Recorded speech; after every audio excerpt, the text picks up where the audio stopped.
Hello, my name's Bradley. I'm James. Connor. Lewis. And today we're going to be introducing to you Loose Men. And we're going to be talking about the new booklet that does come out in stores called Started From the Bottom, Now We're Here. And the show will run for about an hour. So we'll see you in 5 just after the short ad break.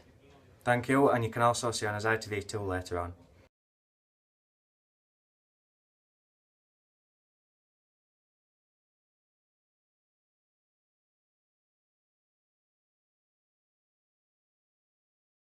Hi, this is Paige running pre-industrial sport in Britain. Some facts about pre-industrial sport are that 1 in 5 people lived in towns. And 1 in 5 people lived in towns because most of the jobs are in countryside farming. Agri and economy, self-sufficiency and production were all for survival. Means that they grew crops to survive for the food. People worked long hours but had very long holidays. And working the long hours so that they could get the crops ready for when they were ready to be Harvested. Yeah, and the long holidays were like an advantage for the long hours. Holidays were characterised by sport and drinking. What is holidays? Holidays is Just holidays. holidays now. It used to be holidays in medieval times, but now Until somebody put it together and called it a holiday. And it was characterised by sports and drinking because that were like the time of the year what they got off. to spend with family and socialise. Leisure linked to harvest periods and religious festivals.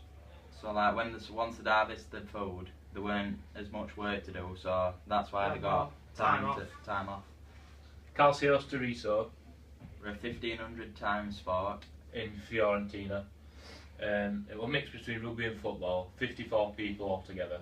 It was 50 minutes long, no murder, no blindside, and it was no kicking in head. Them 3 are the main rules of that sport. And then there's cheese rolling in Gloucester. Changed rules in 2013 because there were lots of injuries. Mob football. It's you bank ball 3 times to score on their church. No murder, and it's in Lancashire. That is the only rule of that game And that's played by thousands of people. at one time. Page 2 in pre-industrial sport. We've got animal blood sport, illegal betting, a lot held underground. Yeah, it's held underground so people can't see what's going on. Yeah, in a lot of remote places. Then there's cockfighting. It's pretty similar to dog fights. People bet on it as well. And then badger baiting. We've got Axiod. That's a leather stick. It's mostly done between 4 pubs, 2 from Haxey and 2 from West Side. It's usually held on the 6th of January. If it's a Sunday, it changes to a Saturday because Sunday is the day for mostly religious day. Another sport, for example, would be shin kicking. They put straws in the socks, so they had to give them a bit of protection, and you could only kick below the knee. People from rural areas moved to urban areas, which is where urbanisation started, and this is because factories. Yeah, they were starting to become better job opportunities, better facilities to live in. So you get paid more, and that helps people who move from rural areas to provide for families. Sports were male dominated because women stayed at home doing household jobs like cooking, cleaning. Occasional ritual based on holidays when sport occurred. So there wouldn't be once they'd finished their work, they wouldn't be going out and playing mob football. It'd be on the days what was specific for it. In medieval times, it were limited facilities, so there were no sports centres and no stadiums. Most were played on gravel, grass, sand, in rural areas. It was localised, so only people locally used to take part. And it was between for example, now it'd be Barnsley versus Sheffield, whereas then it could have been Everton versus Liverpool. Yeah. It was strength, not skill, because it was more for masculine men who were only going really to play it. enjoy it, violent people. There were no rules which made it actually more violent, but really were all for enjoyment.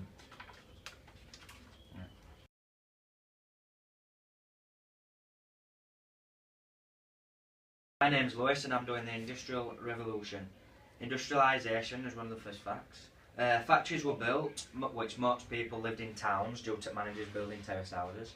Upper class didn't want to work long hours, so they hired peasants. Which then created the middle class because upper class didn't, like they said, didn't want to work long hours because they wanted to be with their family and have holidays. So then they hired the peasants as managers to look after the old. What do you mean by peasants? Like people who will work for little money for long hours. Upper class moved people from countryside due to long hours, which provide food and shelter. So they were getting paid better money, so they could then afford better food, baths, clean water, stuff like that. Urbanisation. This has changed the living conditions. Like we've just said, in terraced houses other than all in like a farm. Push factors. This what we're pushing them away from farms, weren't it? Like bringing them into... pull factors. Common land pulled people due to wages and better living conditions. Yeah, well, push factors were like where they were bringing better facilities in, like tractors, what could just do everything. Yeah, do it easier. There were no need for people. Yeah. Which was then led to the push factor. Public schools. Public schools promoted sports as a mean of installing discipline in boys, like people who, boys who were like boisterous. Yeah, who like played about and that it got them to calm down during sport. For example, you, Lewis? Yes, someone like me when I was in my younger days. So you can take your anger out on sport and not. Yes. So they controlled the aggression into sport, like such as rugby, football, mob football, and this is what then led to people going to universities and stuff. Rules were spread by ex-school boys. So they were creating the base of the sport, like yellow cards. Definitely. Ex-school boys created teams, and some sources show that Cambridge's links with the first team made. Fair play amateur public schools endorsed in the adoption of codes of conduct. So that's like the UEFA, EA. Certain rules and stuff like that. The rational recreation. This is Church of England promoted sport. So like Nike, Adidas now, Church of England now promote sport. Sunday schools offered day trips, so it like got people like to go into seaside and stuff like that. Well, it's educational. Got kids involved in sport. Very educational visits. Church's own teams, so teams about now like Arsenal, Manchester, Liverpool, Everton, Barnsley. They owned that team, so this is what got it all started off.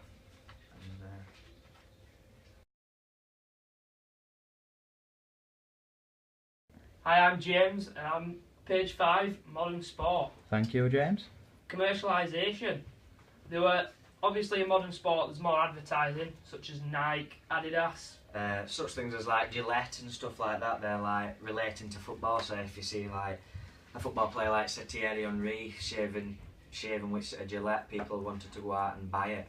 Same as like say Lucasade in tennis. If you saw Andy Murray drinking some Lucasade, if it's your idol, you'd look up to him and you'd obviously buy a Lucasade. It's just to make more money as well, so broaden the businesses. Yeah. Like most advertisements use it for sponsors as well. Yeah. And obviously nowadays sport's more global.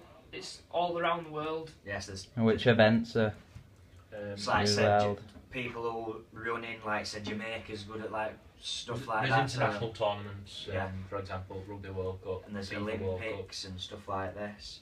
So every country in the world plays a sport, no matter what it is. So no matter if they're like watching sport like in the Caribbean, they'd watch our sport, so it obviously gets them to play. So that just means that sport's being more published around the world. Yeah, it's also more competitive. There's more. And why are people starting to be more competitive? There's more money in it. Because there's more money in it, and it's just more competitive than what it used to be. Like competitive tournaments, there's FIFA World Cup, which is every 4 years. There's like cricket World Cups and stuff like that. People who just don't like football go into cricket. Rugby World Cups, which is also globalised around the world, so everyone's going to be watching. There's championships in boxing, Ultimate Fighting Championship, there's wrestling. A lot of competition around the world as sport now. There's more technology, so there's goal line technology in football, Hawkeye. Modern day technology helps competitive games more accurate and more fair. For example, 2010 World Cup, Frank Lampard hit a shot and he crossed line.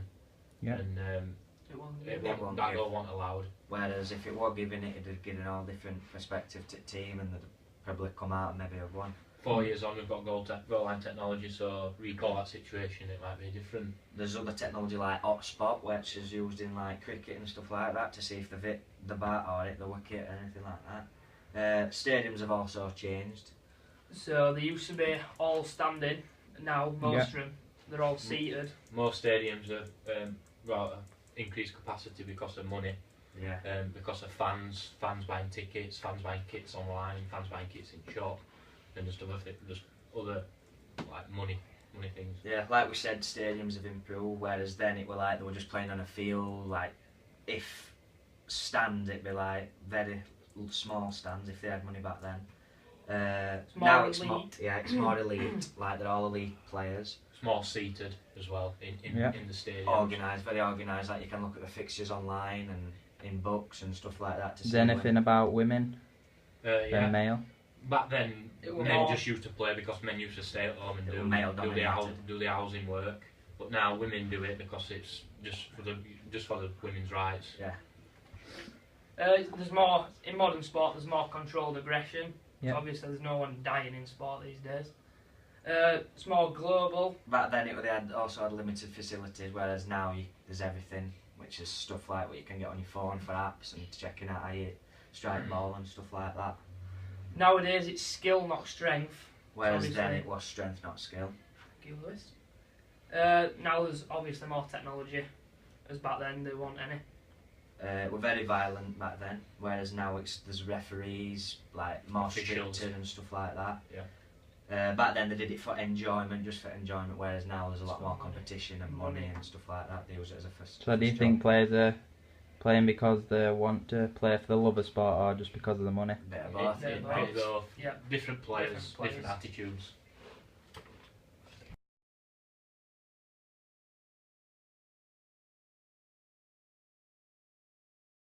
Hello, my name is Bradley and today we're going to be talking about the organisation of sport. Sport in central government is administered through the Department for Culture, Media and Sport. This is the DCMS. The roles of the DCMS in relation to sport are to widen access to sport for all citizens. Where this is meaning like the elderly, the young, like both mixed. Just trying to get everyone involved in sport. Yeah, because as you see, as times have moved on, it's not just men now, anyone can participate in it. They're also trying to promote the achievement of excellence in national and international competitions. This is meaning like the Olympics and stuff like that. Giving medals out and better cash prizes for the...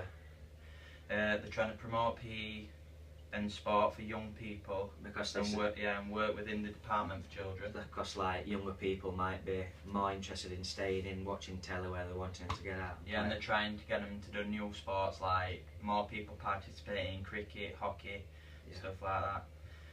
The NGB, national governing bodies of all sports, are members.